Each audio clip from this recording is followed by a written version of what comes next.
Right now, let's go right over to JB with Michael Jordan. Michael, now I thought you weren't supposed to be feeling so well coming into today's game.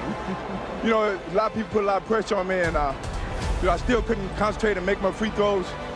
But I didn't have to take a free throw on the last shot. It was a shot. What truly defines a clutch moment? Is it the pressure? Is it the feeling in the arena when everything goes silent? Is it the intensity of the possession? Or is it simply when the clock hits 0 and the ball goes through the net? Because if that was the case, every buzzer beater would be clutch. But it's not that simple. To understand what actually defines a clutch moment in basketball, we need to go deeper than highlights. We need to break it down like a system. Because clutch moments are not random. They follow structure. And today, we're going to decode that structure. We're going to break down the true anatomy of clutch moments in NBA history. The first and most important factor is stakes. Without stakes, there is no clutch moment. Let's go back to one of the most iconic shots in basketball history. Michael Jordan, Game 5 of the 1989 playoffs against the Cleveland Cavaliers. In that moment, the Chicago Bulls were not just playing a game. They were on the edge of elimination.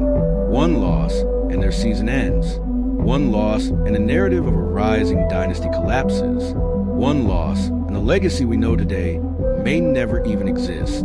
This is what makes it powerful. 20. The stakes were not just about winning the game. They were about survival. To try a shot and when Michael to Jordan win the game. rises from that jump, You'll over see the Craig drama Ellis, unfold. Sellers will inbound.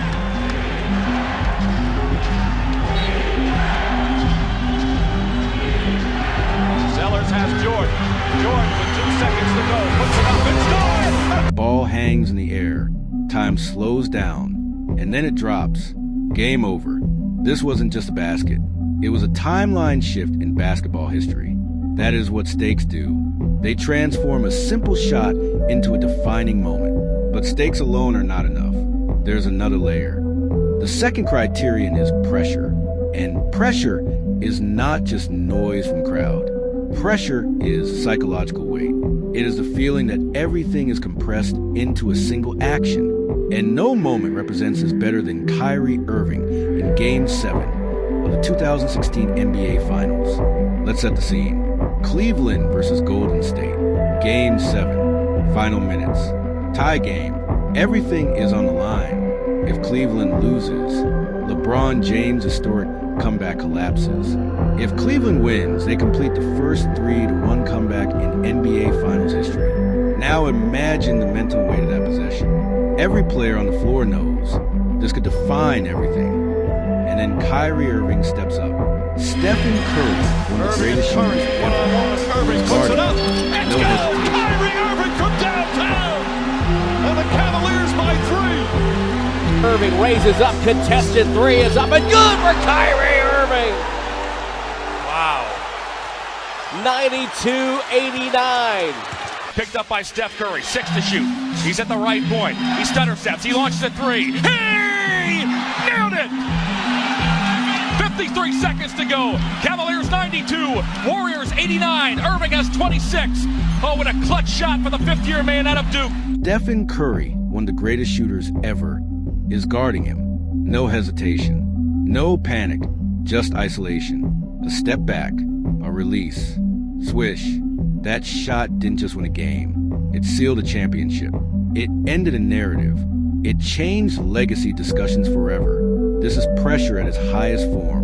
Not just the moment, but the consequences attached to it. Because pressure is not what you feel. Pressure is what happens if you fail. The third criterion is timing. Not all game winners are equal, because time changes meaning. Let's talk about Kobe Bryant versus the Phoenix Suns in the 2006 playoffs. This wasn't just one shot. This was a sequence of moments where Kobe kept forcing the game into his control. But what makes it clutch is not only the shot, it is when it happened. Overtime pressure. And they do. Ball knocked away, stolen by Parker. Here comes George to Kobe Bryant. Bryant inside. It's good. It's good. Tie game. 7/10 of a second. Bedlam at the Staples Center after this turnover. Remember, you do not have to force it. Right there, he thought it a great deflection.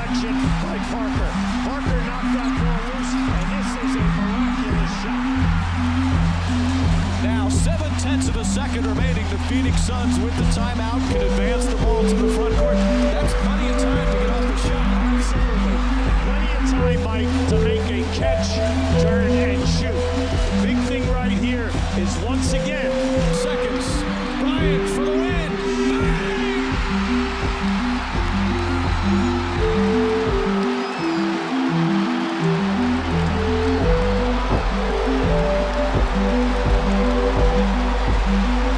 Fatigue. Defensive focus locked entirely on him. Every possession becomes heavier as time decreases. And Kobe operates in that environment like it is normal, that is timing under exhaustion. But there's another layer of timing that defines clutch moments, the final seconds. And that brings us to one of the most insane moments in NBA history. Derek Fisher, 0.4 seconds. Los Angeles Lakers versus San Antonio Spurs. This is not basketball in the traditional sense. This is mathematics under pressure. 0.4 seconds. That is less than a blink. Most players don't even process that amount of time. But Fisher catches, turns, and releases. And it goes in. Now here's the key insight. This moment is...